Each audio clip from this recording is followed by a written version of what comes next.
welcome to Common Folks TV. Thank you. How you doing? I'm doing good. How are you? I'm all right. How's 2026 treating you? It started off with a bang, so I have no complaints. What are some goals that you have for this year that you're trying to get done? Goals are to be more consistent in the gym, health and wellness, launch my LLC, which is going to be my own personal business, and then also as a model, dancer, and actress, get more out there, networking events, opportunities, and just be more present and not let imposter syndrome keep me from going for what I want to go for. What exactly is the LLC about? So it's called Peace, Passion, and Purpose. It's going to be um, a business where one leg of it will be community based. Mm. So in my previous position, I had a young men's conference because I feel like men don't get enough resources. So I did a young men's conference and it was amazing. So I want to do a young men's conference and also a program so men can get together, chop it up, and really just have community. Another part of that will be a workshop for women because I model and I dance. Women have asked me about, oh my God, how can you be in a bathing suit and this and that and you're plus size? And I'm like, I love myself, right? So helping women find themselves, find that self love. And then women that like, they hate shopping, I love to shop. I can also do that as like a coordinator for photo shoots for different brands, just helping people feel good in their skin. So it'll be an amalgamation of those things.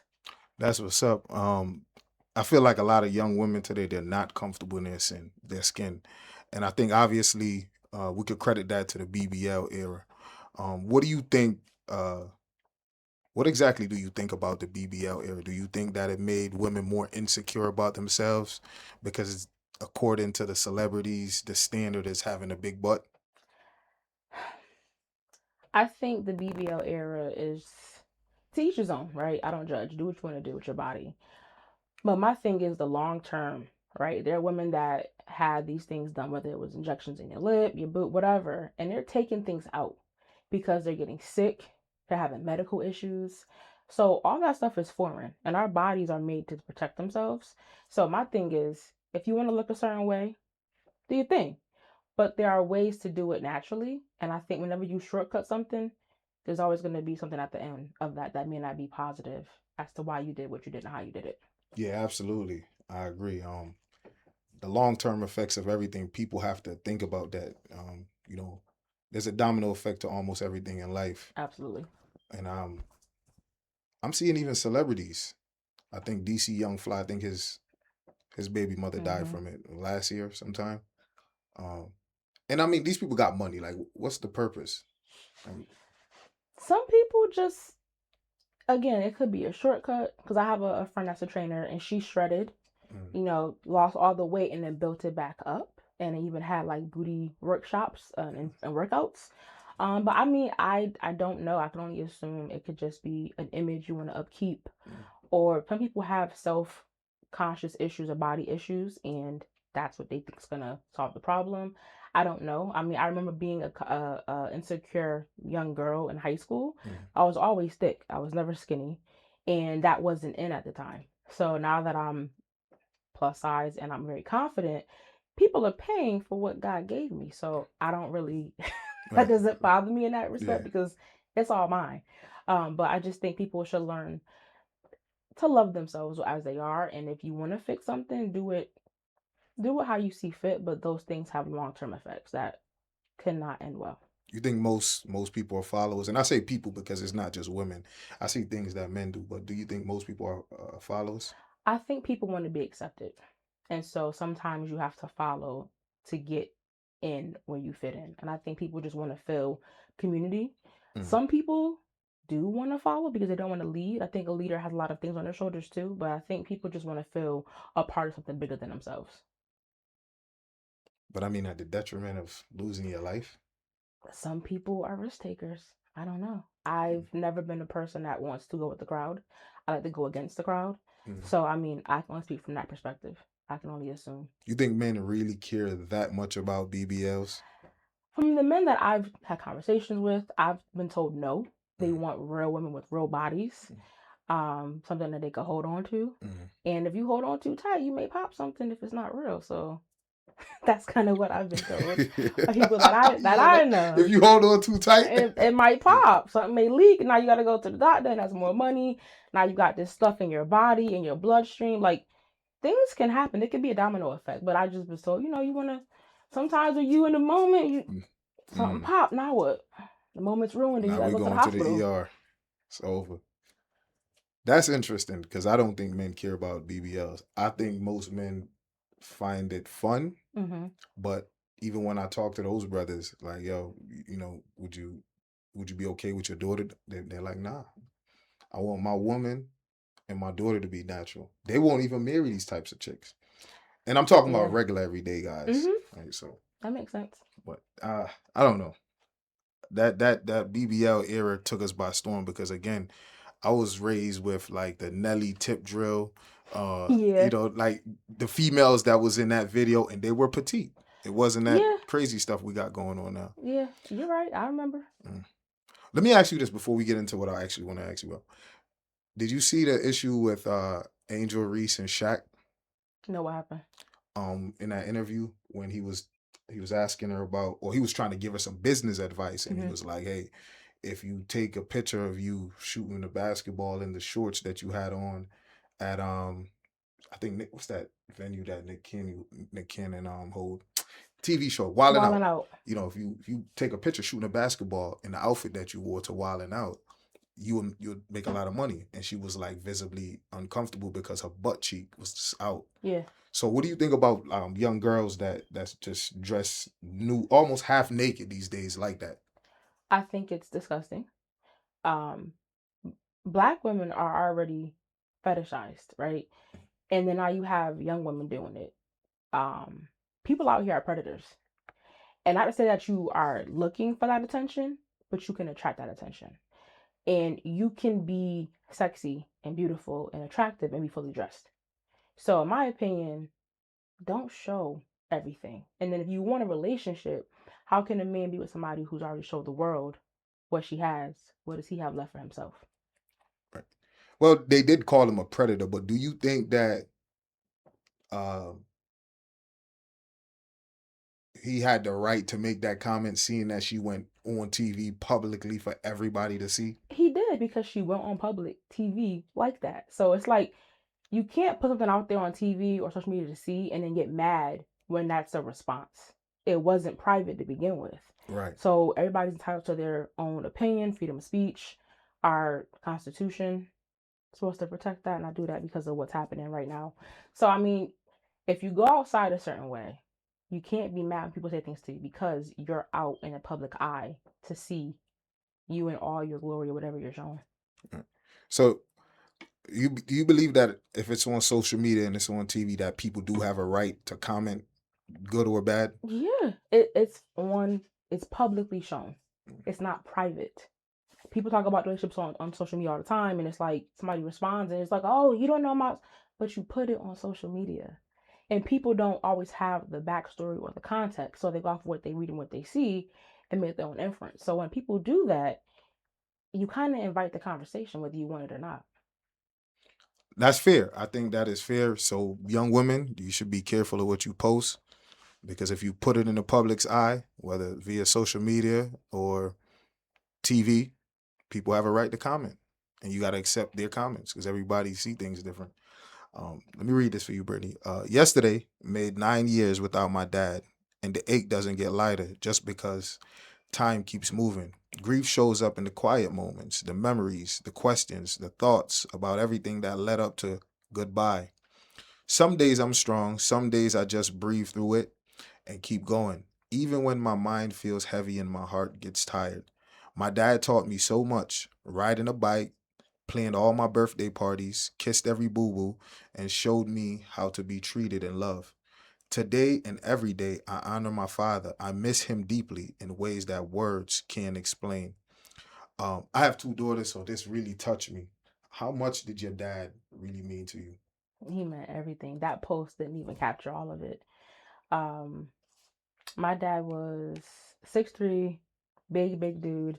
He drove trucks for a living, and then he did construction. And my mother and him were married, and they got divorced, I want to say a year after I was born. And so I just remember my dad being at every event, every dance I did, every actual activity that I put on. Um, he was just an amazing man. He loved me with all he had. I was his heart. And my dad was he was a tough guy before he had me. I think he said, he would kind of fight and do things first, and after that it was a wrap. But when he had me, his heart softened, is what I was told. Um, yeah, I was protected, I was safe, I felt loved, I felt beautiful. He was the standard of love that I needed to know from beginning to now as an adult. Sounds like a great dad. You said what led up to this moment. How did he pass away? So essentially, it was his kidneys that failed. But Mm, my dad had comorbidity, so he had kidney failure, there's some heart failure. He was diabetic, and he had cardiovascular disease. mm. So he was 6'3". When he passed, he was probably half that size. He had double amputation below the knee and above the knee. Oh And man. then his fingers were like, they were the color of my jeans. They were black because they had no blood flow. Oh man. So yeah, I watched him go through two surgeries and still not make it. Jesus. Man, my condolences. That must be tough. That's one of the things I think about leaving my daughters, well, my kids, I have a son now, so I Hmm. think about that all the time, and that must be tough. But I think the job of every parent is to train your child up in a way that they can live and be civilized and be comfortable in society when you're gone. I think once you do that, and I think it sounds like he did that. Hmm. He raised you into an adult, and you look like you're thriving. So I think he did a good job. Let Yeah. me ask you this, right? No, I did want to ask you. You said that you lost both parents. Hmm. What happened to your mom? My mom also had comorbidity, so she ended up dying of heart failure. But Mm, she had heart failure, she had diabetes, she had stage 4 COPD, and she had just fought stage 4 cancer a year jeez. before that. So I think it was just her time. Mm, And the crazy thing is, before my dad died, they were on the same floor together. So my mom was in the ICU, and she had bad lungs. So in the ICU, my mom, and my dad is in the hospital after getting his other leg amputated. And I remember being like, God, listen, you can't take them both. I can't do it. mm, And my mom ended up coming out of ICU, and they were on the same floor. They were like 2 rooms apart from each other. So I would see my dad, go check in with him, and then go and see my mom. And then he discharged on January 27th. My mom turned 70 on the 20th of January. So we celebrated her birthday in the hospital. He discharged the 27th. He died 28th. So for me, January that week is rough because now my mom's not here either. So yeah, but she died of heart failure. And so again, one of my goals with being healthier is to avoid all those issues. But I'm already healthier than what they were. They both smoked, and things were different back in the day yeah, than what we have now. So I just remember that I'm their legacy. yeah. And one thing I can do right now is to make sure that I'm here longer and healthier than what they were. I know a lot of people that, let me not say a lot, I know a few people that they lost a parent and they use it as an excuse to curse God and as an excuse for bad behavior.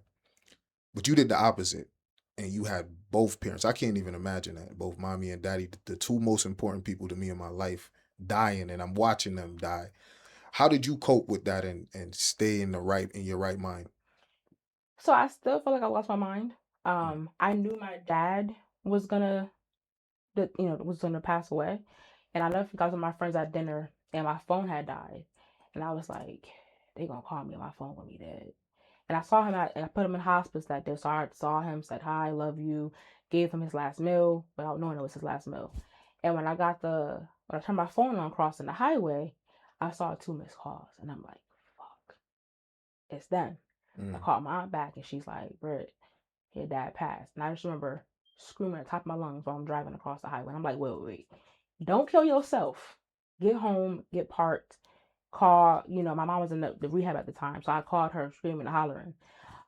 But I want to say God. I am not religious. I mm. am spiritual, and I am a believer of Jesus Christ. I follow him. I'm not perfect though.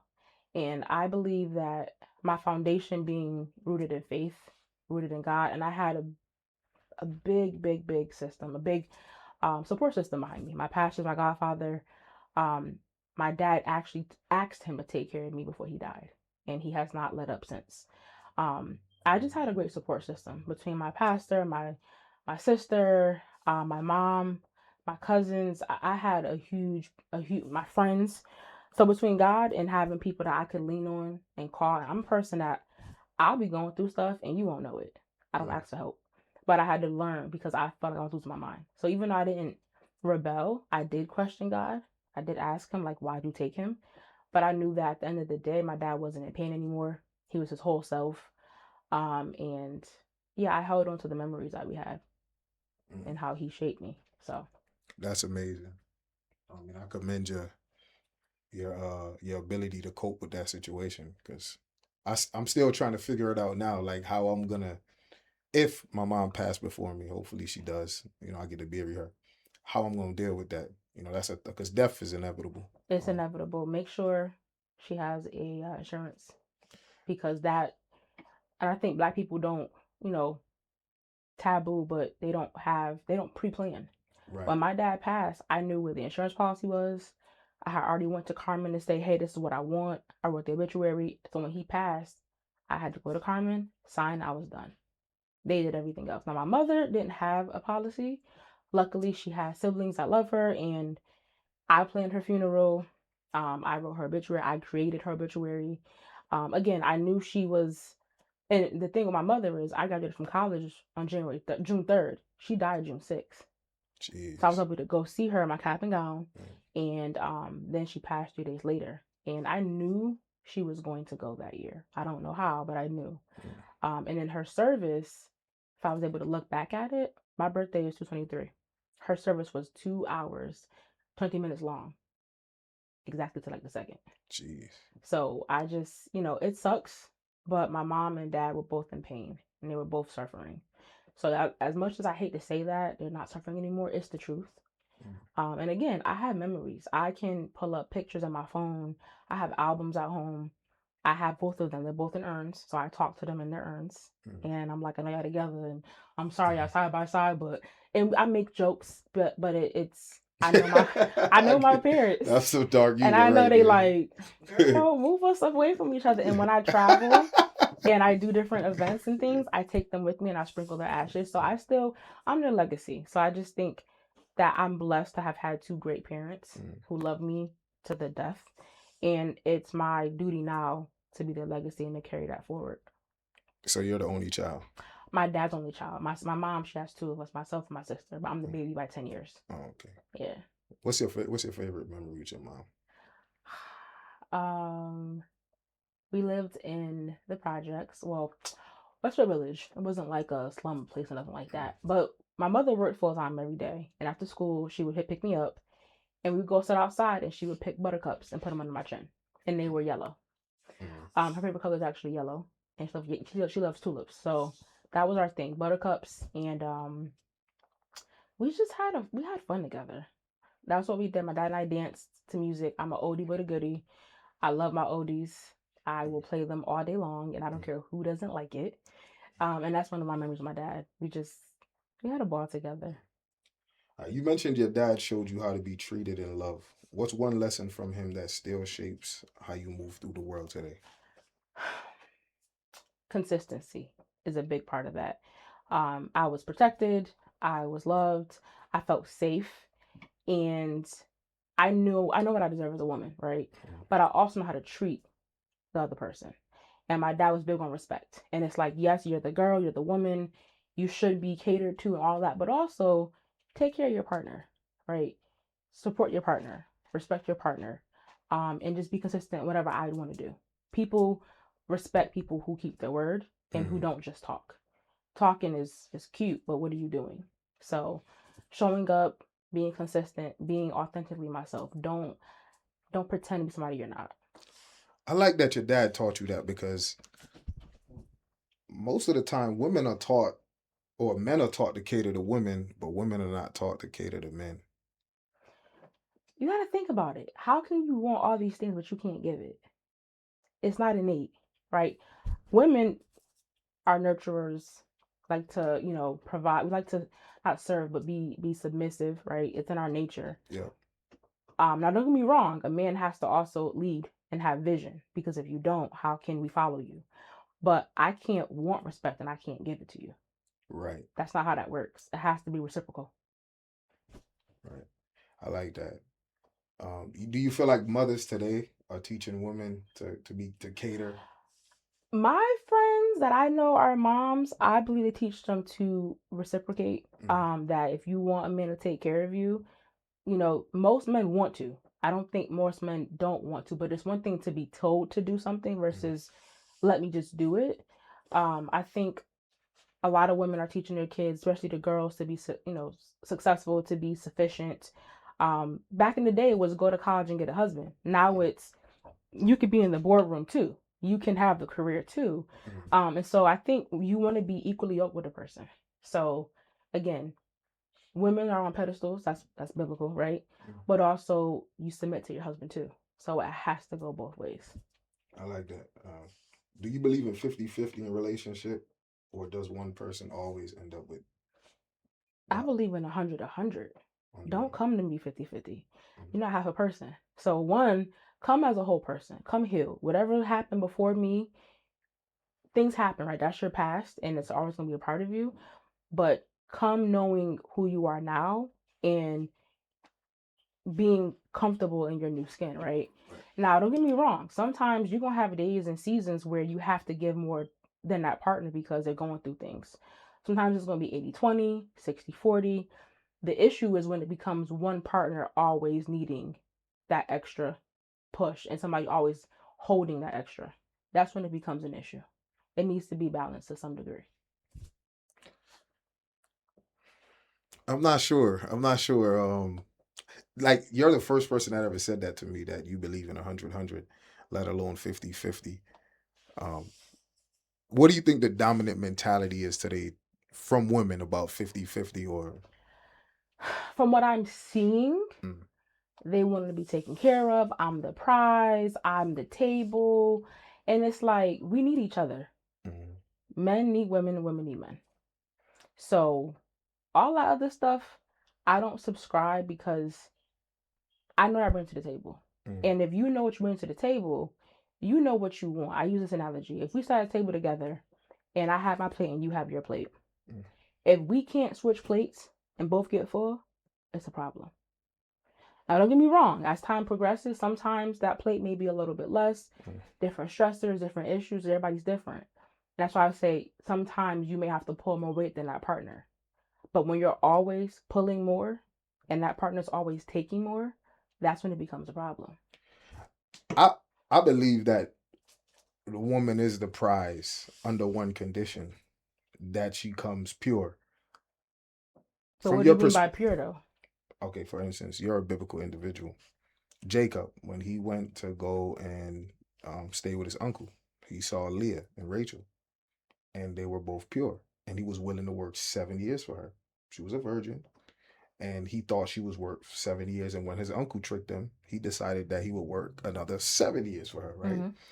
So that's what I mean by pure. When you haven't been touched by another man, or let me not say that because I think that's a little bit inconsiderate these Mm-hmm. days, right? I would say when you come with as little bit, as little baggage as possible, meaning you're not too contaminated. These days, girls are running around. Let me ask you this: at what point do the body count become too much? What number? I don't know because one, my count is less than one hand. Mm. But that's but But that's okay, that's me, right? okay. When That's me. when you listen to females and you Mm-hmm. hear them, because I'm sure you have insight that I don't have.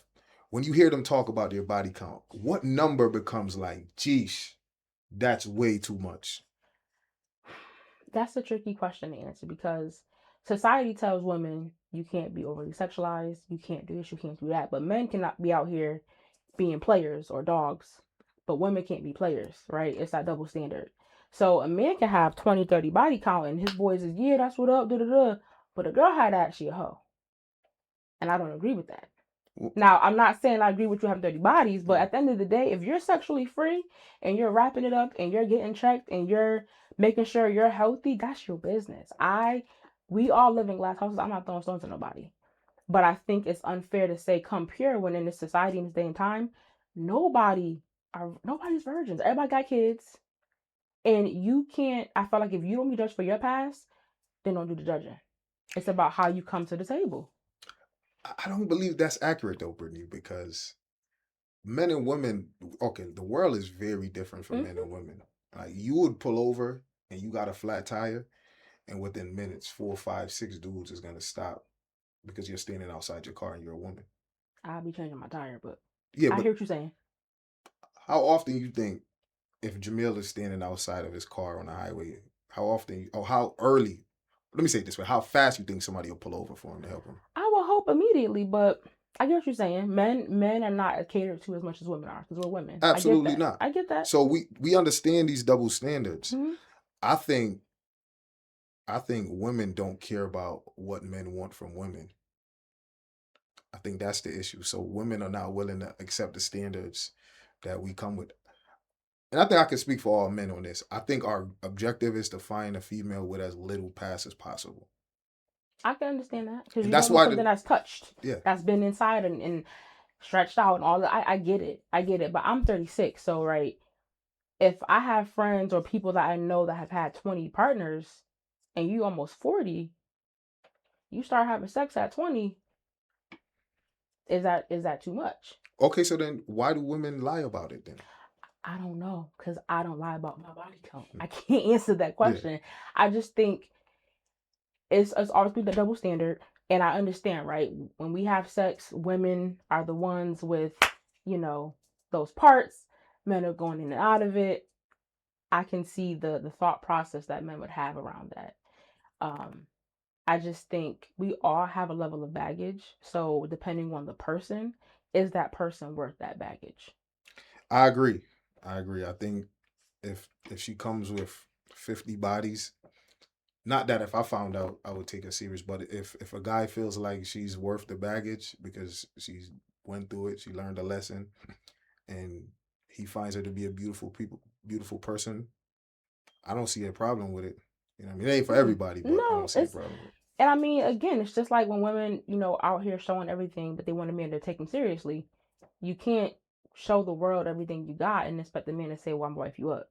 So Mm. I get that perspective of it too. I just think we all have things that we come with, and people say, "Oh, if you cheat, you're always a cheater." People change, so that same analogy needs to be applied to everything that we do. People do change, um, but I think it takes time for us to figure that out because unless the circumstance um, show itself again, I don't think people really know. So if you're a female that you were promiscuous and then you get into a marriage and it's a slow situation and he's not exactly what some of those other guys were, who knows if you're gonna go and cheat because you're not getting what you used to get or it's not as Yeah, fun, yeah, you know? So I think those experiences matter. yeah. I agree. Everybody's different. It's situation to situation. You have to just do what's best for you at the end of the day. It's a tough world. Let me ask you this though. Has sex before marriage, and I want you to be honest with this. Hmm. Has sex before marriage made relationships better or quietly ruined them? I don't think it's the sex before marriage. I think it's the communication or lack thereof, right? What is the intention? What are we doing? Are you being honest about why we're here? If we're supposed to have sex and it's just supposed to be sex, do we both know that? Mm. If we're just seeing what we like and if we're going to be a fit, do I know that? Do you know that? What has been the conversation, right? Because you got these situationships and people get breadcrumbed and they get strung along because people see potential instead of seeing the person what they're doing at face value. So have the conversation. I think it's like going to buy a car. If you're gonna go buy a car, you're not gonna get in that car cold off the lot and take it home. You're gonna test drive that thing, right? Now don't get me wrong. My spiritual piece is you wait till marriage, and that was my goal. Um, and then you live a little bit more, you see what else is out there, life continues to go on. But I think it's about the communication piece. Do I know what the intention is? Did I state what the intention is? are we on the same page about what we're doing here? I think that's what ruins relationships. I happen to think it's the sex. If women are giving sex to men without any commitment, why should they commit if they? Because truly, that's all a woman can bring to a man that he can't do for himself or bring to himself. So if you give it up and I don't have to commit to you, why should I commit to you after? Well, it's not just sex. When you're with somebody, you bring sex, you bring companionship, you bring, depending on that woman, right, home cooked meals, somebody to rub your back when you get off of work.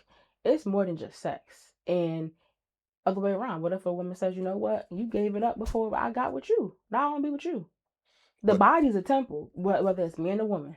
So I just think at the end of the day, what happens and shit gets messy is when people don't communicate what their real intentions are. I, in my experience, and from the people that I know, they do communicate a lot of times. But the problem becomes, well, why should I give you the title if you already given me everything that I need?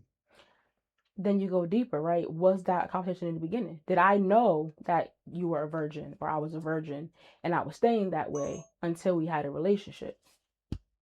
You, So sometimes that's not the case. Like my first person I was with first, we were in a relationship first before we had sex. mm, But I said off the rip, I'm a virgin and I'm staying that way. This is what I want to do. mm. And he was like, all right, cool, bet. And then we got to a relationship. Time went on, and he was my first. So, I mean, I stated what the intention was and what I wanted to do and how I wanted to hold myself. And that's how it ended up working out. I think people are having a lot of sex these days, I agree. It's and everywhere. but Sex then sells. it does. But then why is not producing more marriages? I think society, I think people see marriages and they see the glitz and the glamour and then they see the ugly. And I think relationships are also not getting as much respect either because it takes work. You're not going to fall up with somebody and just have rainbows, unicorns, and honey forever. You're going to go through some shit. So people are lazy now.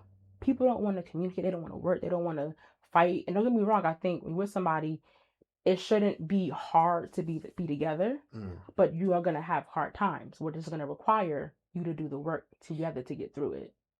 So I think people just we're like in a microwave society right now. People want to just do it quick and keep it moving. Yeah, why is that the standard now, especially with women? Like they're quick to move on. Like this, I cut you off culture. I can cut you off anytime culture. Why would females feel like they can just open a leg to a man and then when they don't like the fact that the man won't buy them a pocketbook or they might have when it's stepped out once or twice, they just feel like, yo, I'm gonna move on and go to the next man. Why is that the mentality When you today? say stepped out, you mean cheat on? Yeah, just cheat on you. So you can't compare being cheated on to not buying a pocketbook. Them two different things. I think when we should never be giving our bodies to somebody to buy to get something in return, right? It's kind of prostitution. If I'm saying, hey, I need you to buy me this, I mean, and people do it. Some men want to be with somebody who they want to take care of and buy all the things, and that's great. But if we're together in a relationship and you step outside the relationship, in my mind, you didn't care about me to stay in it. So now I'm done with you, right? Rather than being crazy and chaotic and slashing your tires, me at this age, I'm gonna remove myself. That's gonna do more harm than me coming at you crazy and wanting to mess with your stuff. You're gonna miss my presence. So I think that for me, that's the thing is like, all right, you wanna cheat? Cool. Miss me. When I said buy a pocketbook, I've seen a few cases where females, for instance, I think Andrew Tate was one of them. He told a female no, she wanted a pocketbook, a few other things. He said no, and she got upset, and the government was able to use her to file a sex trafficking case against him. Just simple no. I seen another kid the other day, rapper, told a female no. He flew her out. They did what they did. She wanted some money, and then she got on the internet and just started talking crazy about him. So that's why I kind of mentioned. I don't think I Mm-hmm. was comparing the two. Okay. But let me ask you this, because most people think they're ready for marriage, and I think them vows they mean a lot, and it goes to this cutoff culture, right? When you say for better or for worse, till death do us part, do you think people really understand that, especially when it come to marriage? Because that worse is just blanketed with that word worse. Mm-hmm. But when we get into the intricacies, like your husband stepping out or you stepping out on your husband, if you say you're gonna stick around for worse, isn't cheating a part of the worst? I think yes, and part of those vows is also to keep only to yourself and your partner. So That is true. when you get married, that's set first before the last part. So sometimes I think what happens is people break that. So because you already broke that vow before we got to this one, then I'm gonna get to this one. We call it a day. But I think it's a package though. I don't think you can process it that way because yes, you did say you're gonna be Hmm. faithful, right? However, you did say that no matter what that worse is, whether it's sickness, financial issues, or infidelity, because we can't. How do we define worse? Let me ask you that. I think I think it is blanketed, but if you look at the vows in the order in which they're said, the one about forsaking anybody else before your husband or your wife, that's said first. So I think what happens is people realize that, and if you already forsaken your partner, then you've already chopped off the vows before we got to the end of them. That's what I think people do. That's what I think the thought process is. But yes, you're right. That worst part, it doesn't. They say sickness and health, better, worse, right? That worst supposed to blanket all the Issues that all can the come to issues of life. the barriers that can happen. Both people have to be prepared to do the work because when you lose trust in a person, it's hard to get it back, Mm. and it's not impossible. I think it takes longer to get that trust back than follow in the first place. I agree. I asked that question because I personally don't believe people understand those vows. They never really even think about it, because sickness does come. Sometimes people do get besides themselves and do Mm-hmm. things they're not supposed to do. Yeah. People get fired from their jobs and lose money. Um, all kinds of things pop up in marriage, and you gotta realize that you told God in them That vows you that was you're gonna gonna stick stick it out. around. Yep. And I'm gonna be honest with you, I'm not one that's gonna stay around if you cheat on me. I'm just keeping it. I'm not My wife either. told me the same thing. She said, "You cheat on me, I'm out of That's here." it's a wrap. Right? So I'm not gonna sit here and pretend like I'm perfect. I just wanted to ask that just for educational purposes because Yeah, I people agree don't with know you. what they're saying. Let me ask you this, right? Uh, do you think black people today use slavery as a scapegoat instead of taking responsibility for their lack of um, Ambition. ambition and work towards what they want in life? I don't think it's either or. I think when it comes to that, you have to remember slavery happened. It created this societal issue, right? Systemic racism is a real thing. I think that plays a huge part in everything, right? The healthcare, jobs, education, it's trickled into everything that we see before us. Now, here's the difference. When you know better, you do better, right? So some people have become victims of the system and that's all they know. And then others have become victims of the system and they say, no, I want more because people have more, right? I have a job. I work as a program director. I'm making a nice amount of money. My parents didn't make what I'm making now, but they both worked their asses off. They both maintain two different households. They both maintain children. They maintain bills. I saw what they were doing, and I said I have to do better than that. And they told me be better than what I am. So at some point, the information is presented to you. Mm. It's out there. We have the phones. We have the internet. If somebody wants better, they're going to do better, and they can find out how to do better. So I think that answer is not black and white. I think it's embedded into what we have in society, and I think people need to make a decision after they realize here are my options. Some people are just lazy. No matter what color they are, they're just lazy. So you don't believe that circumstances make you who you are?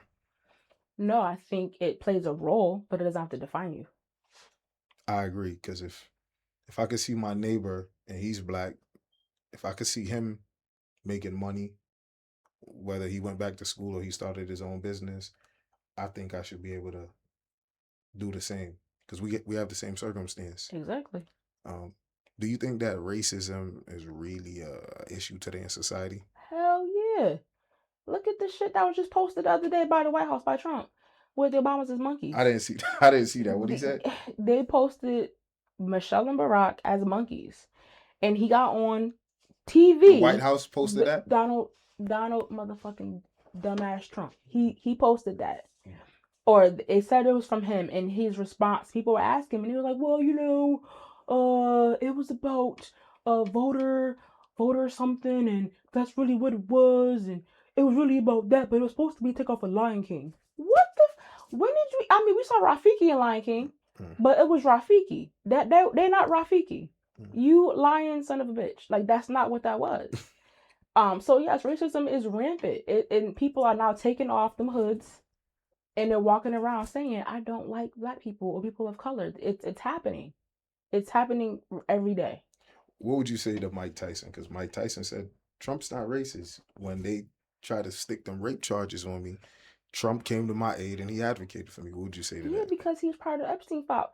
I think he's been hit in the head too much, and he probably should go get some help. Mike Tyson, That's what I think. People can be ignorant to what they want to be ignorant to, but he's absolutely mistaken. You have money, you're Mike Tyson, and you needed help. So, old Massa, he helped you. So now you feel like, you got to stick by Massa's side. That's your business, not mine. He's racist.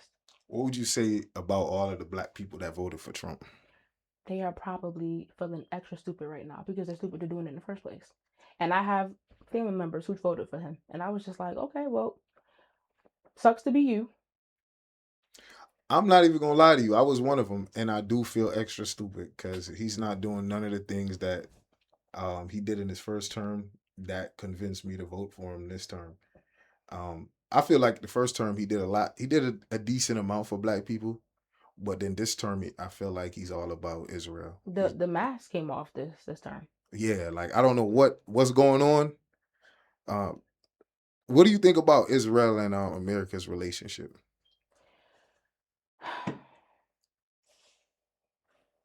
I don't know. It's a touchy subject. I feel like America needs to take care of America right now. It's enough people in this country that are homeless, that don't eat, that can't afford groceries. We need to take our shit out of the other country's business Mm, and take care of home right now. I agree. We have people living in tents and it's 10 degrees below outside. I agree. Take care of home first. So you don't And agree we're with? in debt, trillions of dollars. Mm, I would agree with that. They send way too much of our tax dollars overseas. And it sucks because things are happening over there. Everywhere is going through it. But yeah, it's stuff happening right here. We have a dictator right now. Like we gotta fix this shit. What about the tax system? Like, do you think that our tax system is fair to the average taxpayer? I don't know.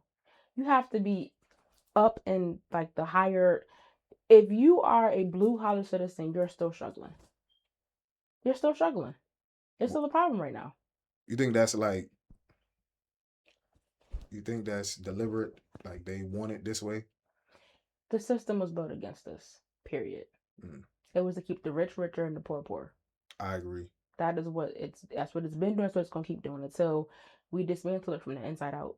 And right now with who we have in office, it's not gonna happen. You think the public school system is designed to make us slaves? I am a graduate of public school systems. So am I. I know we are. I think there are good things and then there are things that could be better. So for instance, my last job, nonprofit, we helped to bridge the equity gap between the suburban and the urban school districts. A lot of my students I work with now are working at Pratt and Whitney. They got really good internships. So my last job, we're not in suburban schools. We're only in the urban school districts to help bridge that gap. So for those types of things and resources, Mm. go, right? Get all the support, get all the help. But when you have, like, I went to Weaver, we ain't had no windows, and you eat inside with not the best food. And I think a lot of things are set up to feel like jail or to feel like we're caged. And that's not fair. You go to the suburbs, kids go outside and have lunch. They're eating on nice, plush green grass. They have tasty lunches. They have all these amenities. And you have the urban schools that don't have half the stuff. So I think redlining is a real thing. You leave Hartford and go to West Hartford, and it's a whole different world. So I do think that our system is set up for certain people to keep people under and keep people above. Man, I would agree because there's a lot of things, like a lot of curriculum that if I was in charge of the school system, I would put in, like critical thinking, Problem solving, how taxes work, time management, right? budgeting your money. I do that now in my current job. I work with high school graduates and helping them reteach that. And the school system is, in my opinion, worse now than what it was when we were in school, Mm. which is crazy. Do you think black people, though? I want to ask you this because I don't want to leave this off the table. Do you think black people have the right to really complain about racism in the system if they won't pick up a book and read it, even if it's about finances to educate themselves? Inherently, yes, but realistically, if you're not working to be better, you can't complain. Because yes, we have to work 10 times as hard to still be 3 steps back, but that's better than being 20 steps back. Mm. So if you're not going to better yourself with what we have at our fingertips, right? Again, cell phones, internet, all this stuff, then you complaining about what? You're not doing anything to change it. No one's gonna come down on a cape and say, here you go, here's a silver platter. You have to work for it. So if you're not gonna do the work, then be quiet. You think that government assistance is hurting black people? I think the overuse of it is hurting everybody because if you look at it, the numbers, white people are getting more assistance than we are. They're the ones that are really on all the support services over black people are. So I think it's an overuse. I think it should be a year and a half, two tops, right? That first year, you're getting yourself on good footing, you're getting stable. Now we're building in how to write a resume, how to interview for a job, getting you close to interview for that job. Mm. Now we're putting in how to budget your money. Because what happens is people be on the state, and the minute they get over that threshold, $1, they snatching everything. Yeah. But because they weren't teaching you how to take care of what you already had to manage, you revert back to stay under the thumb because that's all you know. Yeah, So if they just, and there are programs that are out there, but they're not really well advertised. right. So I think government assistance is good when it's not misused or overused. I would agree. I think the most dangerous part of it is the habit it develops. You know, it takes 30 days to build a habit. And imagine somebody for a whole year not getting up and going to work. Why would you start going? You didn't have to. You get Yeah. food stamps. The more kids you have, the more money you get, the more food stamps you get. You can buy them crab bags, them crab legs. And surfs and turfs. You can sell some of the food stamps for some money. I mean, it creates its own system in itself. Yes. But it keeps people, like I have a family member that has been on the state forever. And I'm just like, you want what more? Like what you bring home? I brought that home when I was 18. Yeah. I asked the same. I had to break it down to somebody one time. I said, look, they pay you 20, it was 18 and some change, $18,000 and some change to stay home. I said, that's all, that's not even $20,000 a year. You haven't even left Albany Avenue if you're making that. Yeah, you can't. How can you? You can't. So I mean, well, Klarna have to pay maybe, but even that you have to budget. So I think, like I said, when people need help, they should get the help. Mm. But you teach a person to fish, they eat for a lifetime. Right. You just give them the fish, they eating that one time. So give the resource so people can feel confident and secure that they can be stable on their own. I feel like, and correct me if I'm wrong, or you could tell me if you had the same experience. I think the government has replaced black men in black women's lives through the government assistance. For instance, I've heard a few black women, especially when I was living in the projects, not really in the projects, but in not in the not too nice areas, say, hey, tell their men, I don't need you. Like, because again, they got an apartment that's being paid for, their lights are being paid for through some grant, and they got food stamps. I've literally heard them women tell their children's father that I don't need you. And then these dudes, they leave for like days and weeks because their pride are hurt. So that's my experience. I'm not sure if you know anybody or if you've seen the same things, but do you believe that that's contributing to the fatherless society we have in the black community? I've seen it to the point where you can't put them down on the paperwork because now it's two people in the household, so more income means less help. I've seen that. I haven't heard firsthand people say, leave, I don't need you because of this, people, they mess with the system and they say, I can't push you here because if you do, now your income is embedded into this, then now it takes away from what I get from the household, right? Or hey, they're doing a visit, take your sneakers, your shoes, your clothes, you got to go for a couple of days. I think that's ridiculous. But I do think it was a tactic to dismantle the Black family. Why aren't black women seeing that? Like, if they're trying to help me, why can't the father be here? If they want those resources Mm. and that extra income from that father is going to take that away, and they don't know how to budget and live within their means, I think it's all systematic. If you don't have certain things in place, you don't know that there's better or more you can get besides what you already are seeing. Mm. So again, it goes back to just wanting to know more. It doesn't take much to research and ask a question to Google and find out what your options are. But if that's all somebody knows or what they've seen growing up, people are part of their environment sometimes. I agree. That's a real statement. People don't understand how real that is. Product, you're definitely a product of your environment to a certain extent, because I've rose above Mm-hmm. my environment, and that's possible too. Yeah. You just gotta want to do that. You have to want more. Absolutely.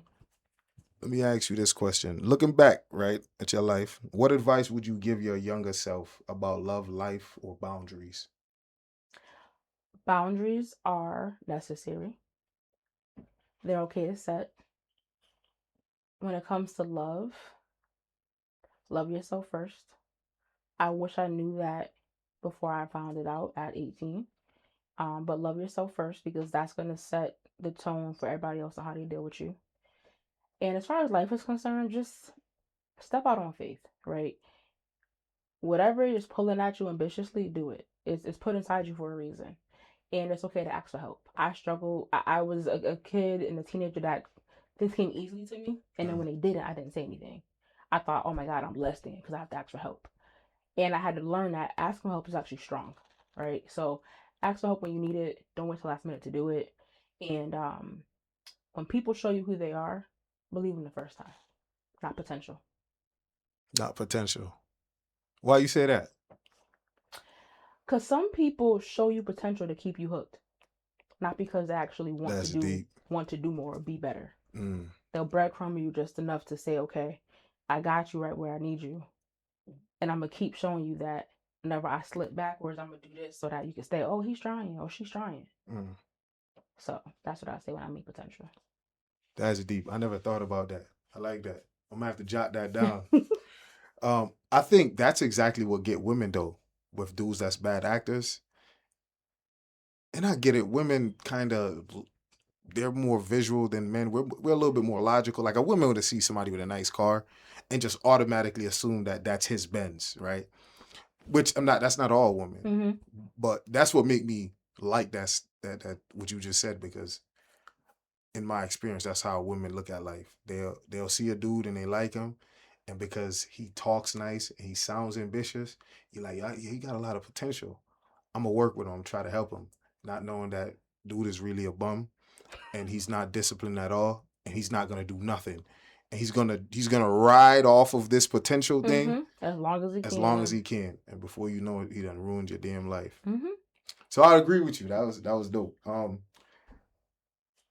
There's a lot of talk about this, and I'm kind of curious. So I want to ask you this, because we was actually just talking about relationships and how men are coming with a lot of baggage, because men do come with children just like women do. Mm-hmm. The unfortunate thing is most of the time the women have the children. That's Mm-hmm. just the unfortunate thing. So, what are some issues? What issues? Let me just ask you this way: what issues do you run into when dating men with children, or dating a man with children? I think the biggest thing would be you're walking into something that's already established. Right. Um, Now how it's established, you figure that out. Is it a good comprehensive situation? Is it bad? Can it do work? You have to go into situations with grace, Mhm. with patience, and having open and honest conversations. And also boundaries. Boundaries have to be set within that relationship and within the relationship with the co-parent as well. Boundaries keep everybody safe, in line. You know what's expected of you, and vice versa. So I think that is something that people or I've dealt with as far as just having those. I wouldn't say it's an issue, but it's something that you have to work through. And something that when you're not used to that, it's new. So that's why I say grace is important, because you have to give that other person grace, and you need to have grace too, because you don't know if you can ask certain questions or what's privy to you and what's not. Sometimes that your partner may want to vent to you and they don't want your advice, just they want to talk about it, or they want to vent or give a listening ear. You have to learn and or ask, hey, is this a moment where you want my opinion, or is you just talking and I just need to be there for you, right? So I think that's a big part of it. It's just you're walking something that's already established. Right. You have to find out what that looks like, what your your person's role in that. Do they co-parent well?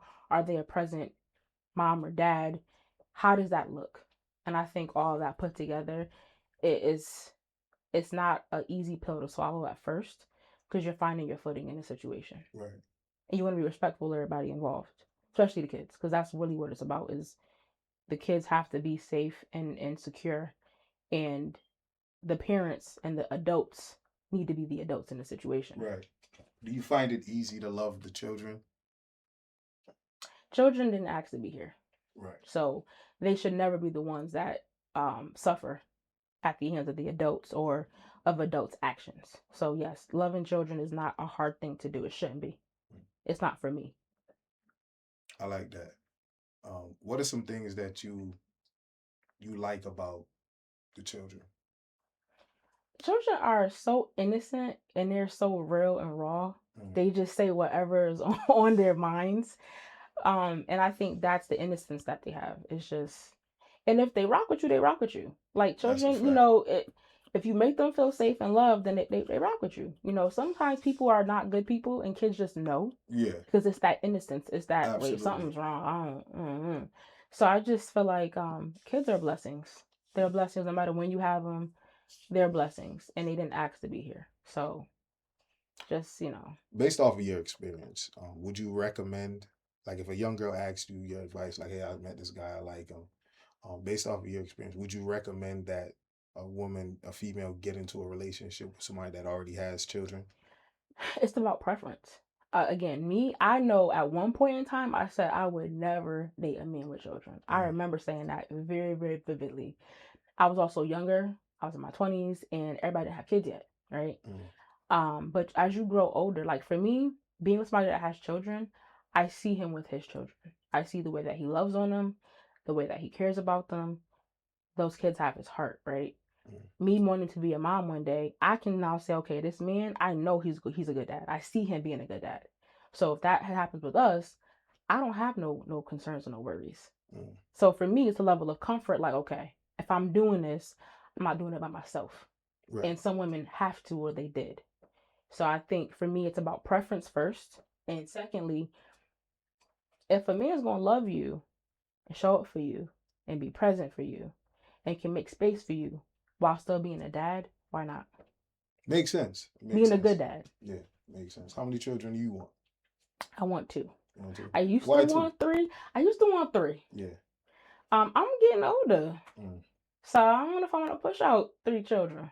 And my partner already has children. So it's a lot at once. It's a big family. It's a big family. I come from a big family, so I love, hearing laughter and loving. And like I said, my parents, I have memories of my mom. I mean, I'm not an only child, but I just know having a big sister was fun. I have big cousins. Like I came from a big family. And even though I'm grown, I'm the youngest of all my cousins. So I'm still babied. I'm still spoiled. So I love having that feeling of, my cousin's really my brother. Like that's how close we are. So I think giving that to children is a blessing too. That's dope. Absolutely. I grew up with a lot of cousins and uncles too, so that's dope. Well, Brittany, I appreciate you coming through, having this conversation with me. We got to do it again. Yeah, I'll be here. I'm around. I'm ready. We All right, go way back. So absolutely appreciate you.